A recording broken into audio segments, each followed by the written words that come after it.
Thank you. Good morning, everyone, and welcome to the second in our series of Market Insight webinars. The topic for today's webinar is Freedom and Choice, the Reality. This follows on from our January webinar in which we discussed the issues and actions that schemes need to consider in the run-up to April. In this webinar, we will look at the experience we have had here at Xafinity and across the industry more widely with regards to members' reactions and schemes' responses to the legislation changes. It has only been 3 weeks since the legislation came into effect, so of course it's still early stages, but we can already look into the initial feedback we have had to help us shape our next steps. I'm Neil Macbeth, and I will be chairing the session today. I'm joined by Catherine Watson, a senior consultant who works with a range of our pension scheme clients, and Ken Anderson, who heads up our DC team. In terms of the agenda for today, firstly, we will summarise how DC members and DC schemes have reacted to the changes, as well as looking at the vehicles that have been introduced to enable members to access benefits flexibly. We will then focus on how DB members have reacted to the changes. In particular, we will look at the pensions regulator's recent guidance on DB to DC transfers and the actions this presents. Finally, we will cover two other topical pension issues, pension scams and the possible impact of the general election on gilt markets. Now, in order to help gauge how schemes are reacting to the changes, we will be running some live polls. These are anonymous, and the results will be shared during the webinar, so please do take part. We've allowed time for a few questions at the end of the webinar, so please submit them throughout the session in the box shown on the screen. We will post a Q&A document on our website shortly after the webinar, covering any questions that we do not answer on today's call. So, without further ado, I will now hand over to Catherine, who will start with a summary of how members and schemes have reacted to the changes. Thanks, Neil. So we're going to start today by having a look at how members of defined contribution schemes have initially reacted to the changes coming into effect this month, based on experience from our own client base and across the industry in general. So one phrase that probably sticks in our mind from 2014 and certainly dominated media coverage of the changes was Steve Webb's initial assertion that pensioners should be free to buy a Lamborghini with their pension savings if they wanted to. So how many of these have we seen so far? Well, the answer's none, although one member contacting our helplines was keen to cash in his fund to buy a camper van, so perhaps the original intention wasn't too far from reality. But in actual fact, what we've really seen is members looking to mix up their options, in many cases looking to take part of their fund as a lump sum and the rest in another form at a later date. So members are looking at how they can shape their benefits to match their future requirements, rather than committing to one lifetime solution at retirement. The management of the retirement benefits is becoming a lot more active than it has been in the past. So we're all aware there's been a lot of press coverage of the changes, and this has generated more interest in pensions than ever before. Now, it's a good thing to see members beginning to engage in the retirement process. However, the reaction we've seen across DC membership has been quite varied, and in many cases, this has been dependent on how trustees and sponsors have chosen to communicate with members. So where schemes have held back on communications, perhaps awaiting further clarity from the industry or decisions from the sponsor, this has led to an increased volume of queries from members of these schemes, and in many cases, greater confusion and a little bit of frustration about what options might be available to them. Where schemes have been proactive and issued communications, even if these communications confirm the scheme will not be making any changes, there have been significantly fewer queries and less frustration amongst the membership, as these members have been able to seek advice and based on the information they've received. Now, if nothing's been issued yet, it's not too late, and perhaps now's a good time as you can ask your scheme administrators for some feedback on the types of queries raised in order to target the communications more specifically to your membership. However, the general theme that we're seeing is that members want to know their options are being considered, and open information will help them to plan whether they intend to remain in your scheme or look to transfer elsewhere for more flexible options. So it is early days, but there has been quite a lot of feedback across the industry about the way members are responding to the changes. And the first point to note about how members have reacted, well, the answer to this is with a lot of questions. Most providers noted a significant increase in calls and queries during the first week of April, with some reporting hundreds of thousands of calls a day. And this was certainly reflected in our own administration practice, and it's clear from this that members are alive to the changes and very anxious to understand what this is going to mean for them. Of course, the most widely reported change was the ability to draw a whole DC fund as a cash lump sum from April. And there was much speculation about how many people would actually take this option. So over the past few months, surveys have shown quite varying results here, some indicating that very few people were considering this option, but others indicating that over half of members had this plan for their money. Early indications over the past few weeks are that those with smaller pots are amongst those looking to take this option, regardless of the impact this has on their income tax position. So those of you who attended our January webinar might recall the example member that we looked at to illustrate the impact on the tax that might be payable on this type of benefit. But this doesn't seem to have affected those with small funds, as the initial feedback is showing that a number are looking to take this option anyway. Now, the other option generating a lot of interest across the industry is flexible drawdown. Now, in the past, drawdown has generally been an option for the minority, because the restrictions on withdrawal amounts and charges have made this really only feasible for individuals with larger funds. However, new flexibilities on the amounts and frequency of transactions permitted from drawdown policies have opened up this option to savers with funds of varying sizes. And as a result, many members who might not have looked at this option in the past are now keen to investigate whether this is a viable alternative to an annuity on retirement. And with interest in flexible drawdown increasing, we'll come back to have a look at this in a bit more detail later on. Despite the industry experience of varying options gathering pace, there's still plenty of press reporting of members not being able to access their money, and this could just be a result of member perception. Many schemes have chosen not to offer new flexibilities now, and this is for good reason.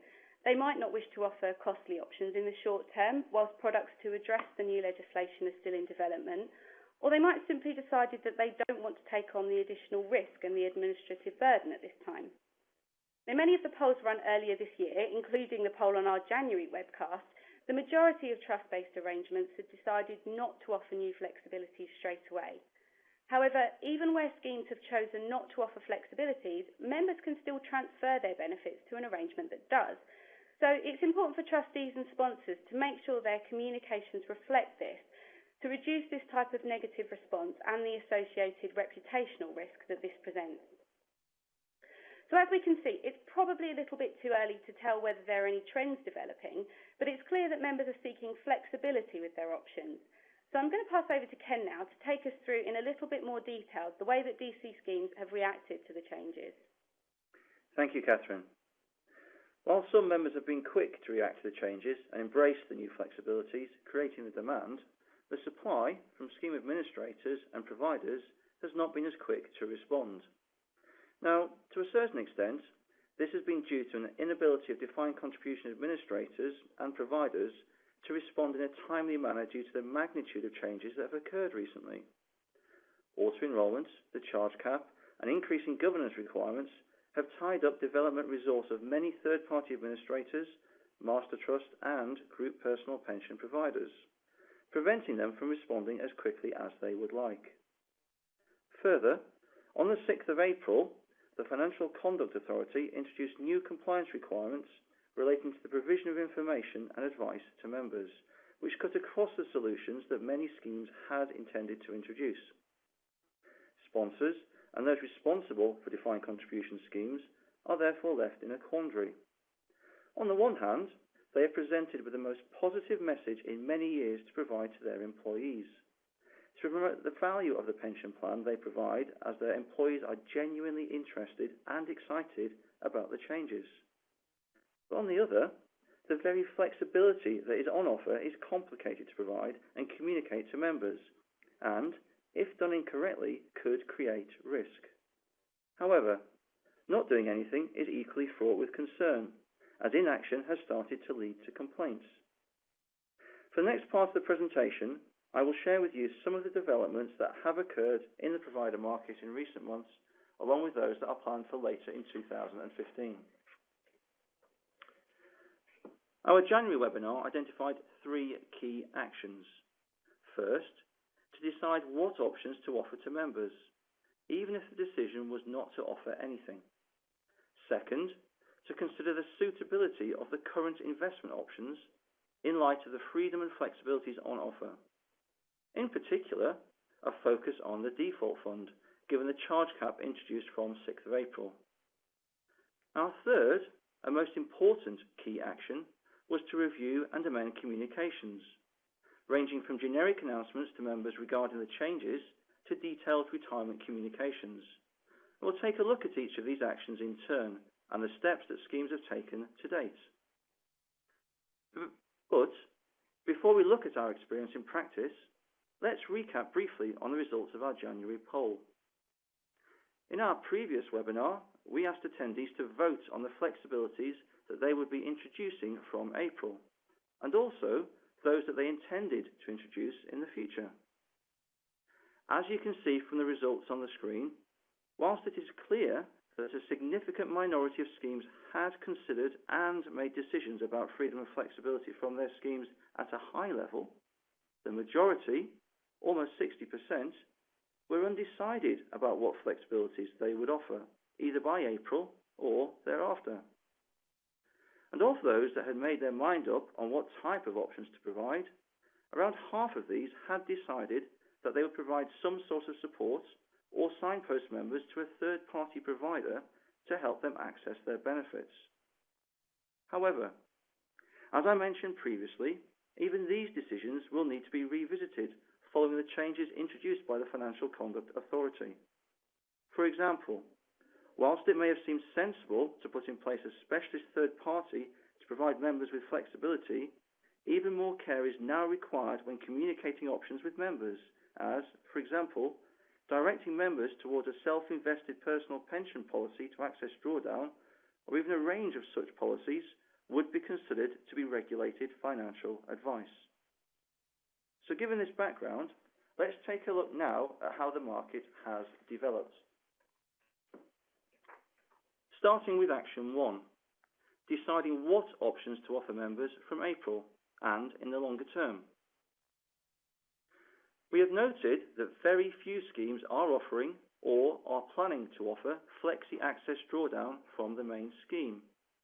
This is true of both trust and contract-based arrangements, such as group personal pensions. This is not surprising given that, until April, most retiring members were obliged to purchase an individual insurance policy called an annuity to provide them with an income for the rest of their life. And of those that could access drawdown, the costs of advice and regulations around how and when they could access such benefits meant that it would only be worthwhile for those with fund values of typically £200,000 or more, as it would involve transferring out to an individual policy and paying an IFA for regulated advice. Now, these policies, the self-invested personal pension policies, are typically more expensive than, say, a group personal pension and are not intuitive for members to use. They do require the support of IFAs. Now, whilst this option remains viable for members with large pots, it does not for the mass market. Setting up a flexi access drawdown solution within a scheme is complex and costly for both trust and contract-based administrators. To date, only one insurer has confirmed that they intend to take this approach, and even then, only for some of its policies. All others require members to transfer into the insurer's self-invested personal pension policy, which is typically much more expensive than in the accumulation vehicle. Most trust-based schemes are taking the same approach in not offering drawdown from the scheme itself. The area that we are seeing real development is within master trusts. We'll come back to that later. The lump sum option is relatively more straightforward to process, and where we have seen flexibilities introduced, this is where it has been. Many schemes have looked to enable members to encash their benefits in one go, and some are moving towards a series of lump sums to assist members with tax planning. This is true of both trust and contract-based schemes such as group personal pensions. Where schemes have not had the appetite to take on the cost and risk of introducing these flexibilities, some have instead carried out a review of alternative approaches to offer them, and are considering how best to support members to transfer their benefits to a more flexible vehicle with a view to offering both an accumulation approach and a separate retirement vehicle. So, we are now going to run our first poll of the session, and this is a rerun of the poll from January to give us all an idea of how thinking has developed over the past few months. I'm going to hand over to Neil now to start the poll. Thank you, Ken. So, on the right-hand side of your screen, you should shortly be able to see the poll, and this will be open for 60 seconds. As Ken said, this is a rerun of our January poll, and the question is, if you have a defined contribution scheme, what flexibilities will you be offering in your scheme at some point this year?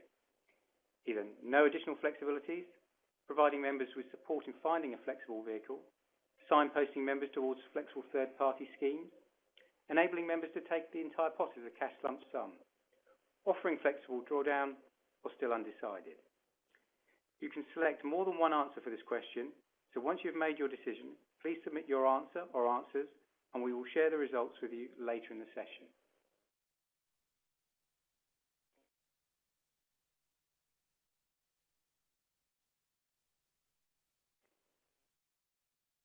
You have 10 seconds left.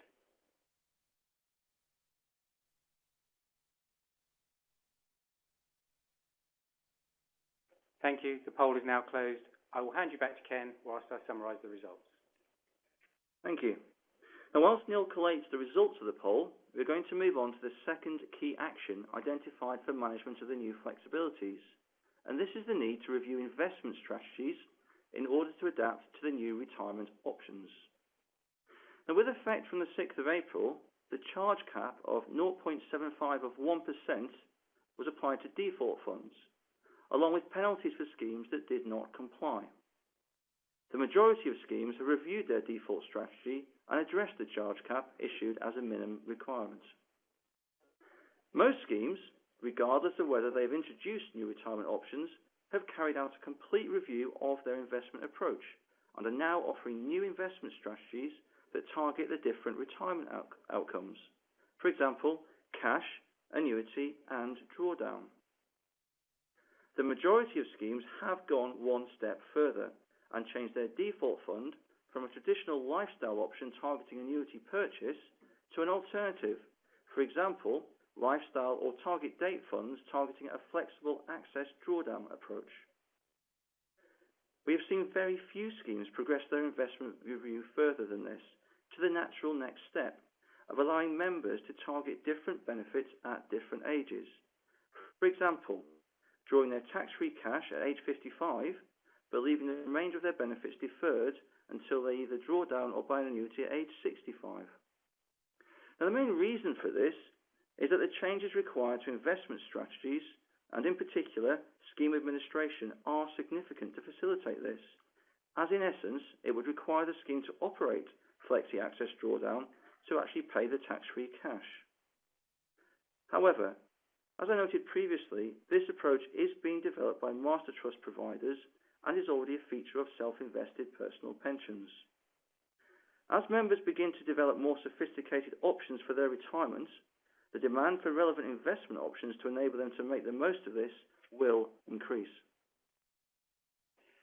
Now, the third action identified, and perhaps the most important, bearing in mind the member reactions we discussed at the start of the session, is the need to communicate with members, both as a best practice requirement and in light of the new disclosure regulations introduced in March. We've seen a range of strategies in this regard. Most schemes have issued a generic member announcement setting out the legislative changes.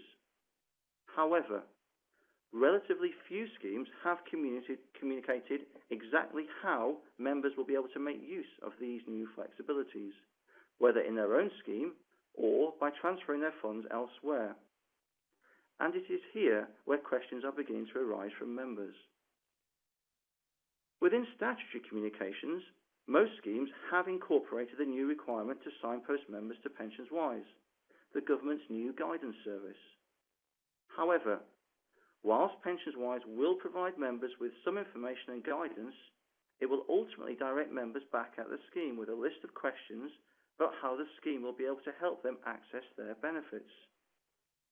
sponsors and schemes need to be ready to respond to avoid disappointment and negative views of the scheme. It is vital that the communications give enough information for members to understand the options available to them under the scheme. And remember, given the new flexibilities, it is no longer a communication process that occurs when an employee ceases work at, for example, 65, as it has been in the past. Many members are likely to want to access part of their benefits from age 55. Any demographic analysis of your scheme to work out what communications are required should have regard to this. I'm now going to pass back to Neil to start our second poll of the session and to run us through the results of our first. Thank you. Okay, firstly, our second poll. So, as before, on the right-hand side of your screen, you should shortly be able to see the poll, and this will be open for 60 seconds. This is a two-part question. Firstly, has your DC scheme sent members a generic communication about freedom and choice? Either yes or no. And then secondly, has your DC scheme sent members a specific communication about flexibilities your DC scheme will be offering? Again, yes or no. Once you've made your decision, please submit your answer. You have 30 seconds remaining.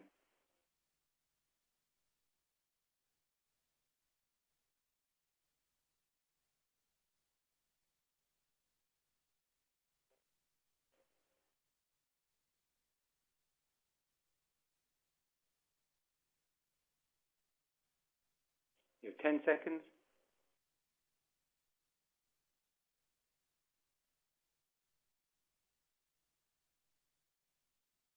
Thank you. The poll is now closed. Right, I can now provide you with the results from our first poll. So, you will recall we asked, if you have a DC scheme, what flexibilities will you be offering?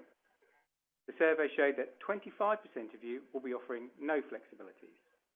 12% of you will provide members with support in finding a flexible vehicle. 18% of you will be signposting members towards a third party. 30% of you will allow members to take their pot as a cash lump sum. 6% of you will allow drawdown. And 35% of you are still undecided. The results are interesting compared to the poll undertaken at our last webinar. And there's been a big shift in those of you that are now that won't be offering flexibilities. Last time that was 2%, now it's 25%. And now 30% of you are going to allow members to take their pot as a cash lump sum, and previously that was only 7%. So as the market changes, all our positions are changing. That concludes this poll. I will now hand back to Ken. Thank you. We've looked at how members and schemes have reacted, and the theme coming through is an appetite for flexibility, but perhaps an uncertainty as to what is available.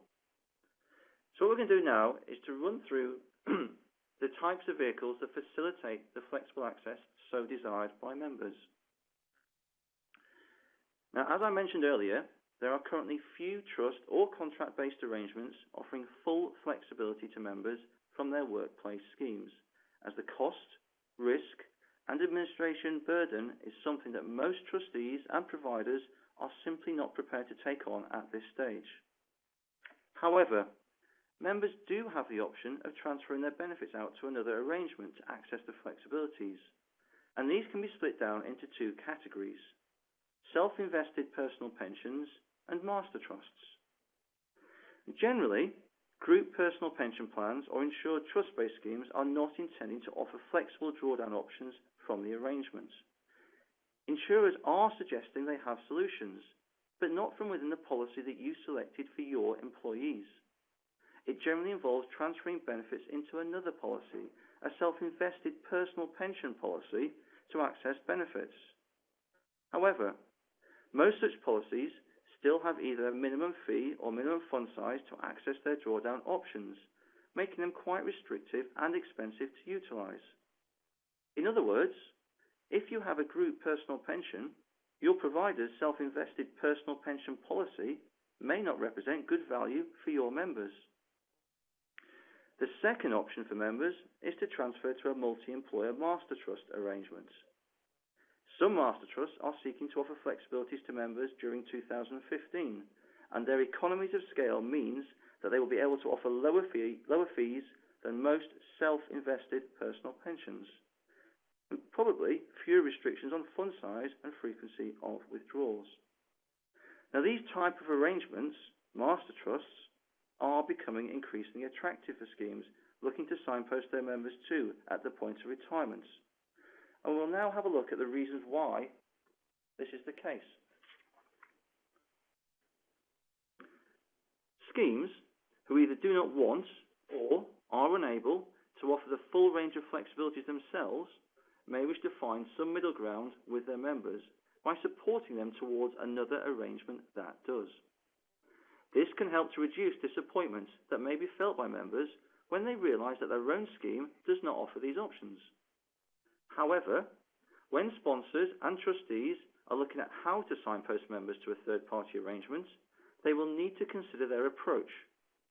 For example, as I noted previously, whilst self-invested personal pensions provide full flexibilities, signposting members towards such a policy, or indeed a range of such policies, is regulated advice. If the scheme is administered by an insurance company, for example a group personal pension, there is an interesting quirk. Technically, the insurer, as the scheme administrator, can signpost the member to their own personal pension product, the self-invested personal pension. But this may not be in the member's best interest. For example, some insurance companies are seeking to move members from their workplace scheme, which may have a member charge of 50 basis points, to a drawdown arrangement where the cost may be 3 times this level, significantly greater than the market average. Some are also making an additional charge for facilitating the move between the two policies.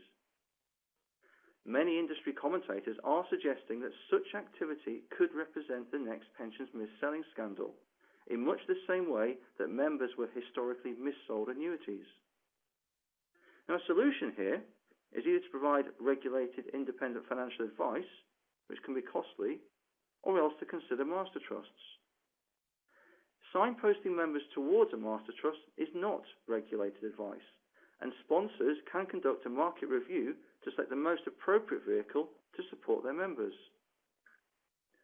Trustees and sponsors may wish to consider adopting a master trust arrangement which offers flexibilities as a retirement vehicle to supplement their main scheme. In essence, employees would have access to one vehicle to grow their benefits and one vehicle to enjoy them from, both providing a high degree of member support.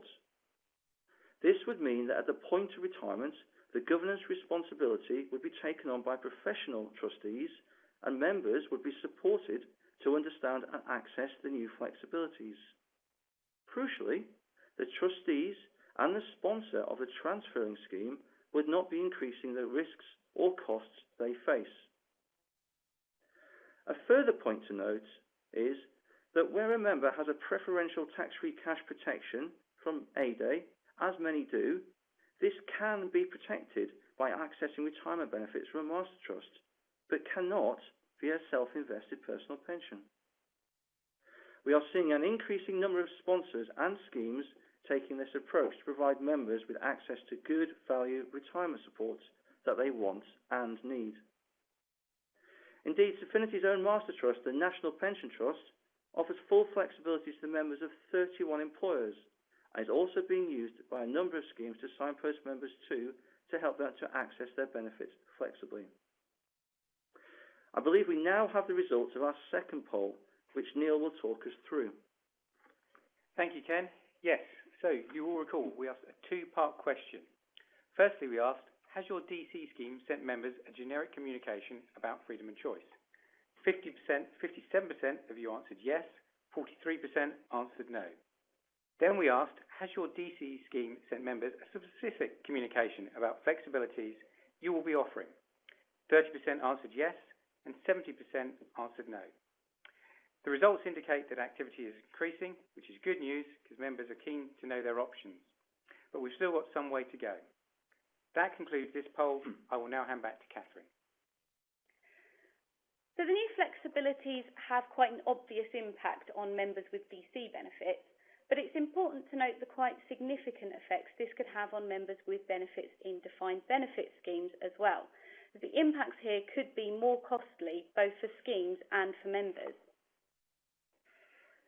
So for DB members, the main attraction of the new legislation is the ability to take a transfer value, which may be quite substantial in size, into a DC arrangement and access this either as a lump sum or through flexible drawdown.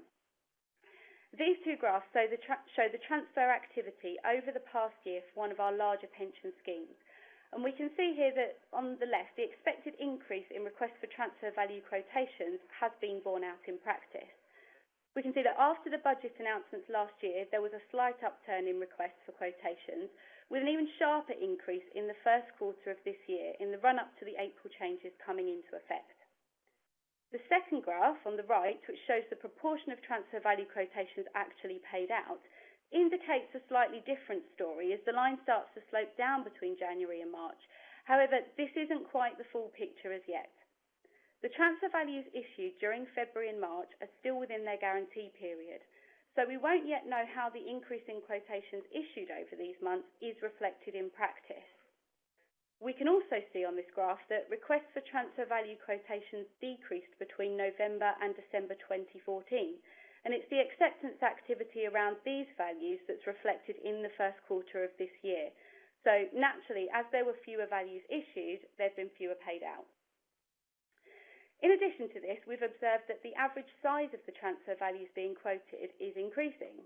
Now, this is partly due to currently historic low yields on gilts, but it also gives us an indication of the population of members who are actually looking at these options, so slightly older members with higher benefits. And this is perhaps a warning that should these increased numbers of transfers out actually occur, the values are likely to be high and could have a greater impact on the scheme. So, of course, this only shows the practice for one scheme, so we've had a look at how this compares across a wider sample. This graph shows transfer value activity across a wider sample of Xafinity-administered DB pension schemes during January, February and March this year. And we can see that over the quarter, requests for transfer value quotations steadily began to increase. By March, the number of requests was over 50% higher than it was in January, and within this same sample of schemes, the actual acceptances increased by 47% over the same period. This is definitely something that's affecting a lot of schemes in general. Now, clearly, there'll be a lot of variation across schemes depending on how generous the transfer value basis is and how transfer values have been communicated, but there is a trend starting to emerge here. This pattern is starting to show across the industry, so it's clear that members are beginning to explore their options more so than ever before. And it's worthwhile having a look at the reasons this might be the case and the impact that this might have. So the sensitivity of transfer values to financial conditions is sometimes not fully appreciated by members. So we're just going to have a look at an example here which demonstrates how much these values can change with market movements.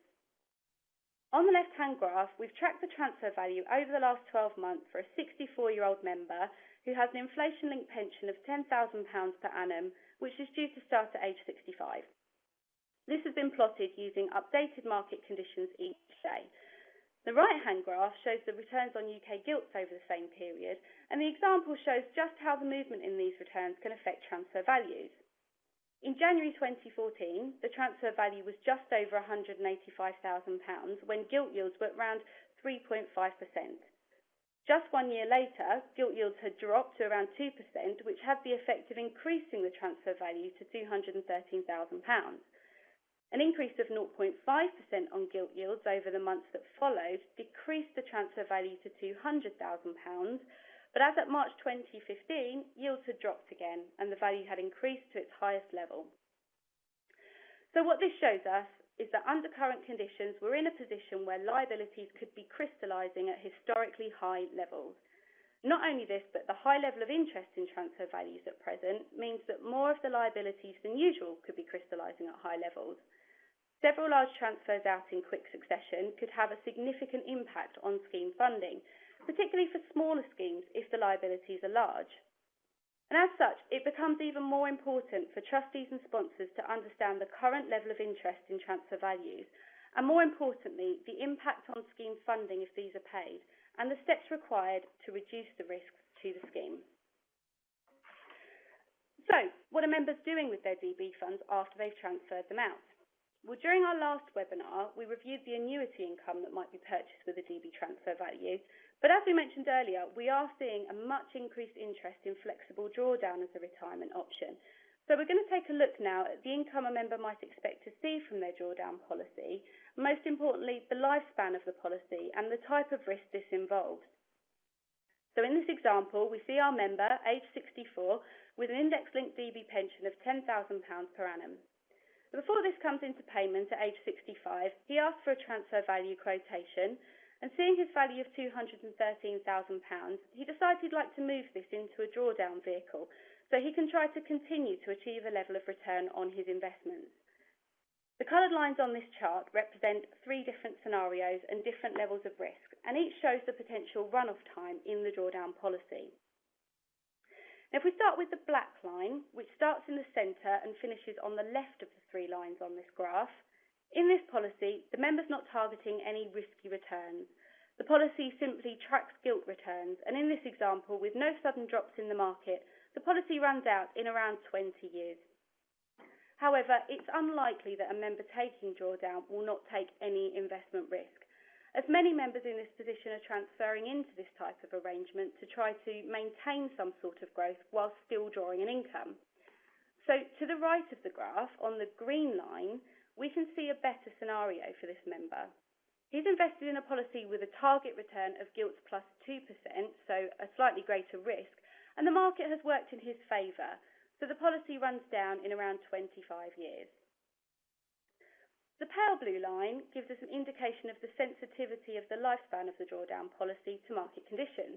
And this line targets the same gilts plus 2% return, but things don't go quite as loss on the policy in year 1. So whilst the performance following this recovers some ground, the policy has still run down in around 22 years. If the member dies before reaching the end of the drawdown policy, he'll have some money left to pass on to his dependents. So we can see why this option might be attractive to members, and therefore why we might start to see an increase in DB to DC transfers. However, this just shows how different events can affect the lifespan of the policies, and highlights the importance for members to understand the kind of risk they're taking. This presents a range of its own risk, both to schemes and to members, and this is something that the pensions regulator is seeking to address with its new guidance on DB to DC transfers.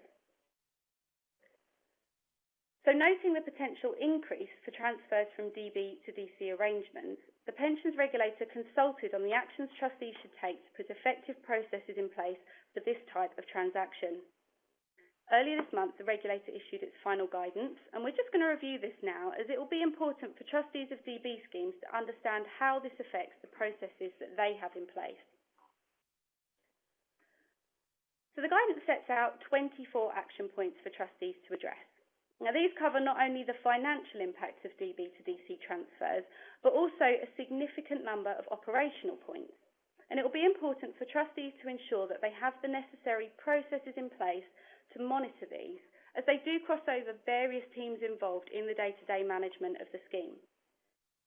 So guidance includes action points relating to the level of information included in retirement communications, the steps that are undertaken to detect potential scams, and the importance of having a sufficient governance system in place to identify and manage high volumes of transfers and their impact on scheme funding. And this flows through from cash flow management in the scheme's administration team to monitoring the impact of high volumes of transfers on the scheme's investment strategy and funding levels. So the application of the guidance will need clear processes in place between the administration, actuarial and investment teams, and this might mean introducing new steps and actions. So proportionately, this is likely to have a greater impact on smaller schemes who might not have historically had a large volume of transfer activity.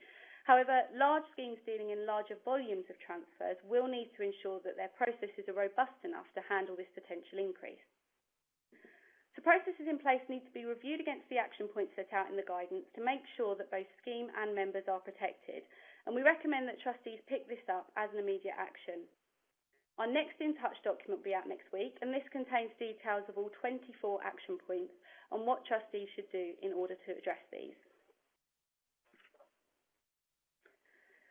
Now, the regulator guidance also encourages trustees to consider how and when transfer values are communicated.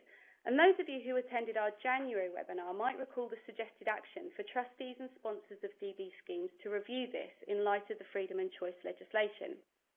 Trustees will need to consider whether to adopt a minimum compliance level approach, shown here on the left with distribution of generic information, or proceed with a more proactive and targeted communication.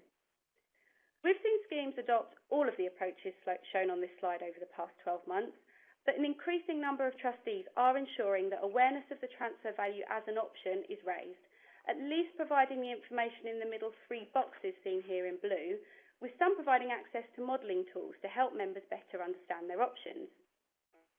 The regulator's guidance raises the importance of not only making sure members are aware of flexible retirement options, but also the risks that they should consider around transferring out of a DB arrangement. So a pressing action for trustees now is to review the guidance against current communications and consider whether any changes need to be made to bring this into line. Now, there might be a slight concern amongst some trustees that communication almost amounts to promoting transfer values in some way, and perhaps this isn't really appropriate in a trustee communication. But the regulator stated that members should be provided with all of the relevant information so that they can make an informed decision. So it's not really up to the trustees to second guess what might be best for the member here. The trustee's responsibility is to make sure that the transfer value basis is appropriate and that a strong governance process is in place to equip members with all the information they need to make a decision, both in terms of their ability to transfer, but also with regards to any risks around this. Now, the sponsor might also have a view on this, as it could be viewed as a risk management opportunity. So the trustees should discuss the approach to communicating transfer values with the company as well. So whilst freedom and choice has dominated the pensions press of late, there are a number of topical issues to think about, and it's important not to miss these. So I'm going to pass back over to Ken now to touch on a couple of these. Thank you, Catherine. As you say, freedom and flexibility has dominated the headlines in recent months, but there are certainly a number of other big changes that people need to be aware of, and these will have as much of an impact, if not more, on the membership of many schemes. Pension scam activity has been steadily increasing over the past few years, with scammers developing more intricate ways of masking fraudulent arrangements. In light of this, an industry code of good practice for administration processes has been issued to help avoid schemes being caught by pension scams. The code applies to both defined benefit and defined contribution schemes. And remember, if a member is transferring out of a workplace defined contribution scheme to a separate policy or scheme to access their retirement benefits, the trustees will have to comply with this assessment. It is for this reason that a consistent receiving scheme for members of defined benefit and defined contribution schemes to transfer their benefits into to access flexibly may be of merit to members and trustees. Such a scheme could be vetted by the sponsor and trustees to ensure it is bona fide and offers appropriate support and good value to their members to avoid the risk of potential damaging scams. Members would, of course, retain the right to transfer to a vehicle of their choice if they chose. Now, if we look at the chart on the screen, we can see the number of steps recommended to identify a fraudulent arrangement. But there are also a number of sense checks as well. With the recent increase in transfer activity, we are seeing in both defined benefit and defined contribution arrangements to take advantage of new flexibilities. This represents a greater risk to schemes and opportunity for pension scammers. Now, should a transfer proceed to a fraudulent arrangement, this could be treated as an unauthorised payment, resulting in heavy penalties on both the scheme and the member. Further, if the member loses money as a result of the transfer, the trustees must be able to demonstrate that they took every possible action to assess the risk of the receiving arrangement. Most pensions administrators have heightened their processes against this activity.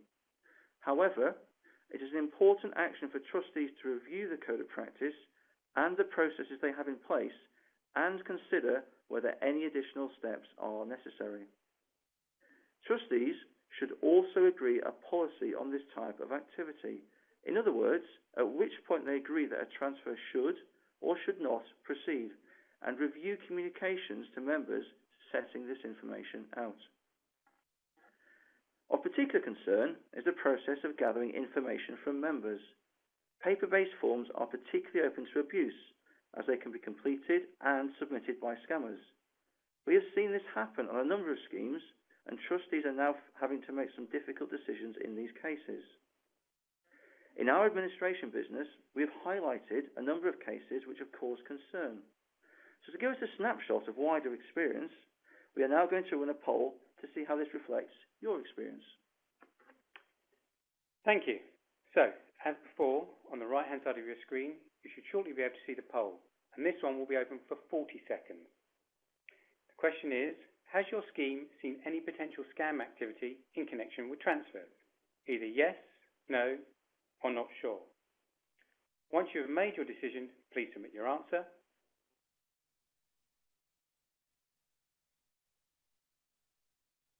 You have 20 seconds left.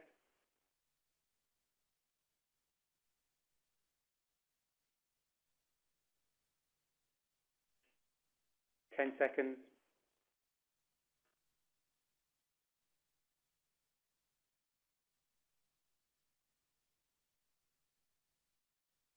Thank you. The poll is now closed.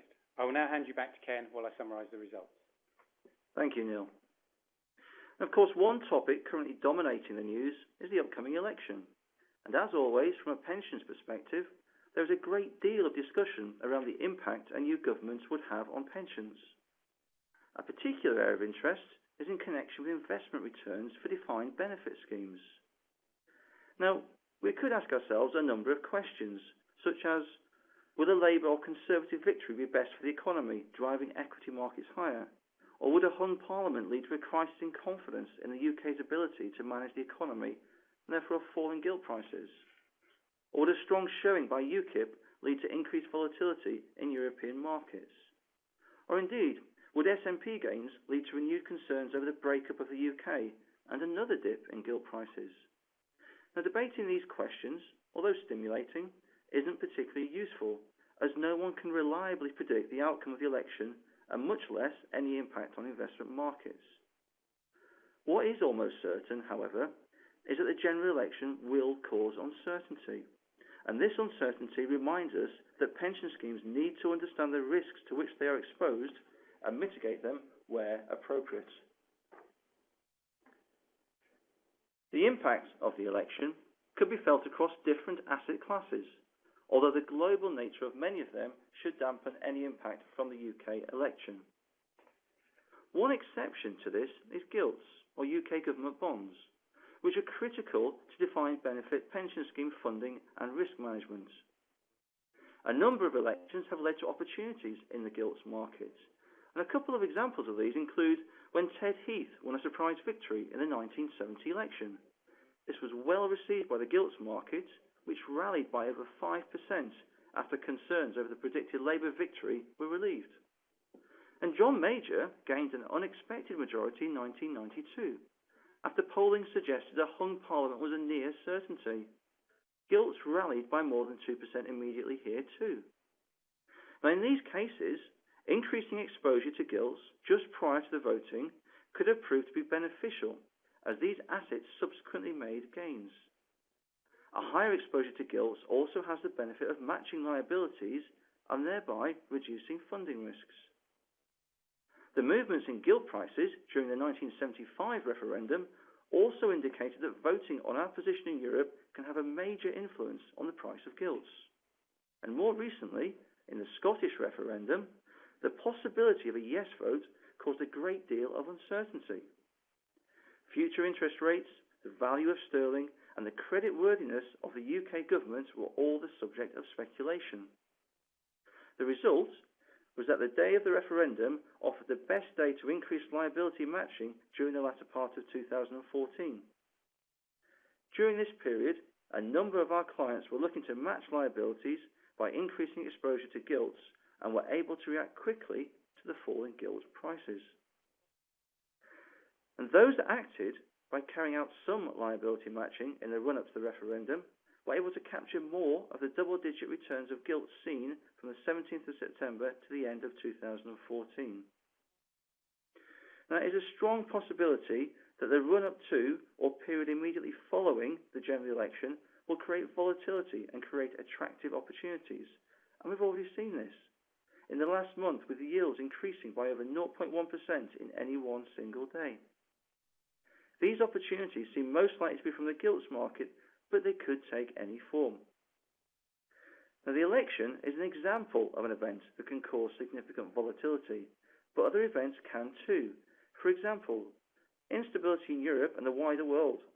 It is important for trustees to consider what opportunities they might wish to take advantage of should they arise, and they should also ensure they have the infrastructure in place to act quickly. It is perhaps these aspects that should be at the forefront of trustees' minds when it comes to investments. Now, I'll now pass back to Neil, who will summarise actions for defined benefit and defined contribution schemes following this presentation. Thanks, Ken. So, as you said, let's just summarise what DC and DB schemes need to do. So, starting with the key actions for DC schemes. Consider what options to offer members and when these would be appropriate, and consider a timescale for introducing these. Remember, there is no rush, but the trustees and sponsors may wish to consider touchpoint reviews over, say, 3 to 6 months.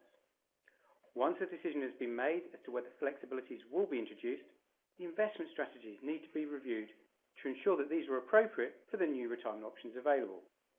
In particular, the default fund should be given careful attention to make sure it is still appropriate for the majority of the membership and the charges fall within the cap.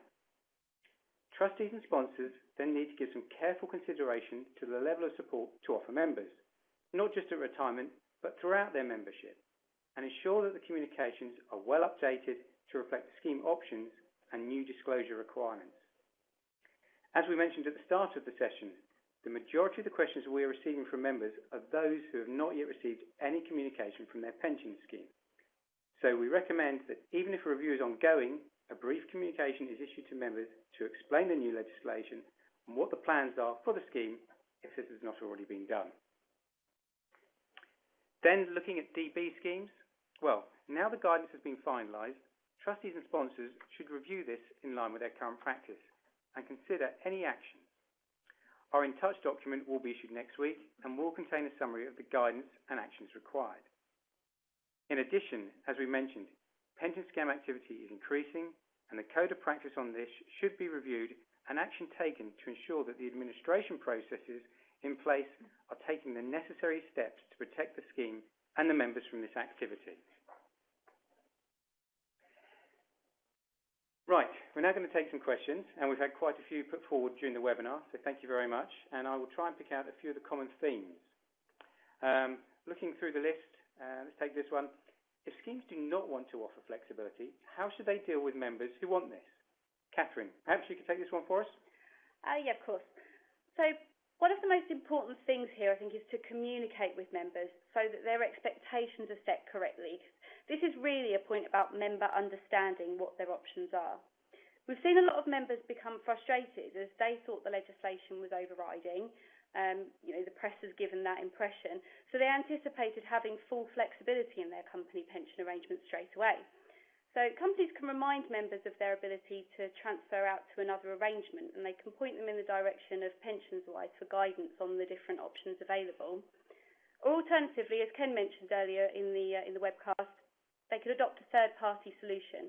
So, for example, a master trust to signpost members towards, and this gives the company a growth vehicle for members to build up their benefits and a retirement vehicle to draw the benefits down. And this doesn't then tie in additional cost, risk or governance burden of offering flexibilities within its own scheme.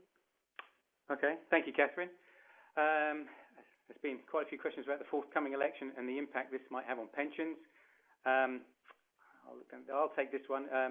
What do we think the different parties' policies will be on pensions? Of course, every party will be looking to do something, and each is taking a different approach to the annual allowance and tax relief. I suppose one of the things that is consistent across the parties is the intention to reduce the lifetime allowance to £1 million. In the past, the lifetime allowance has only really tended to affect those senior employees, but as it starts to come down, I suppose whichever party or combination of parties are in power after May, the number of people that it's going to affect will increase. And this is something that companies may wish to make their staff aware of, as it's likely to affect more people than initially would have been considered. Okay, so looking down the list, next one. Why wouldn't schemes offer these flexibilities? Ken, could you give us your thoughts on that one? I think the short answer is because it's difficult. I think many schemes are trying to offer the flexibilities that they can, and they tend to be restricted to lump sums, as we mentioned earlier. So I think the key bit is a flexible access drawdown. And to be able to offer that, schemes need to implement changes to administration systems, including payroll, tax deductions, and other factors such as that, and also their investment features.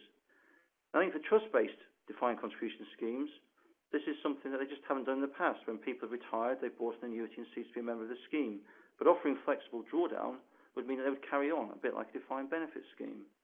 I think the increased risk and burden of this is something that trustees and sponsors are not prepared to adopt, given that there are vehicles in the market that can support members just as well.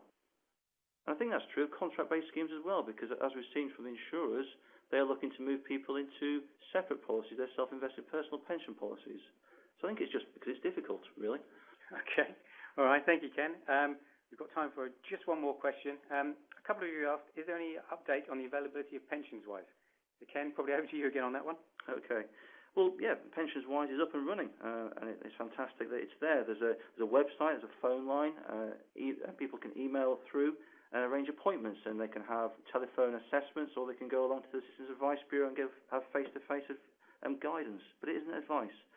And what the pensions-wise will do is they'll provide people with some information about the options that are available to them. But the output we're seeing from that is that members are then coming back to the scheme to say, I know about all these options, but how is the scheme going to support me to access them? And this is why it's important that we ensure that the communications associated with defined contribution schemes are up to speed and, crucially, engaging. Okay, thank you, Ken.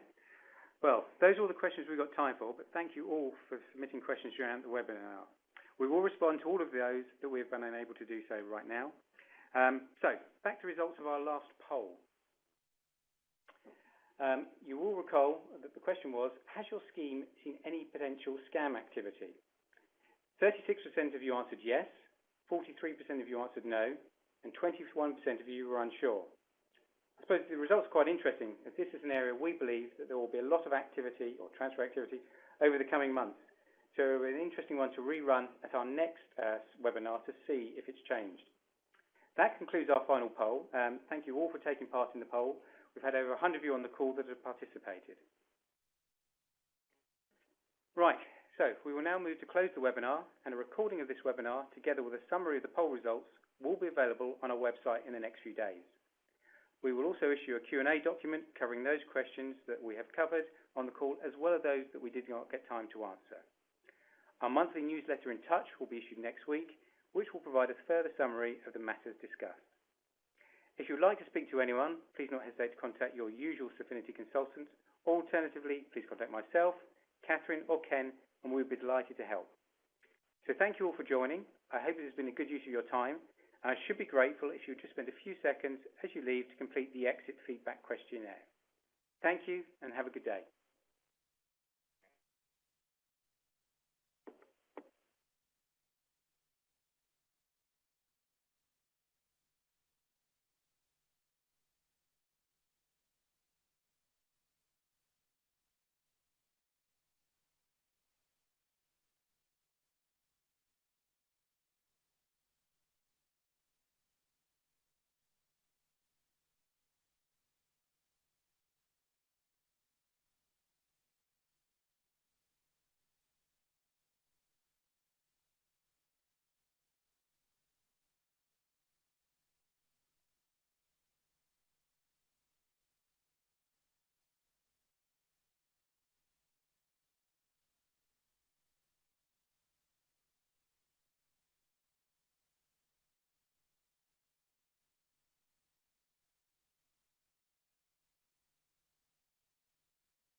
Bedankt voor het gebruik van WebEx. Bezoek alstublieft onze website op www.webex.com.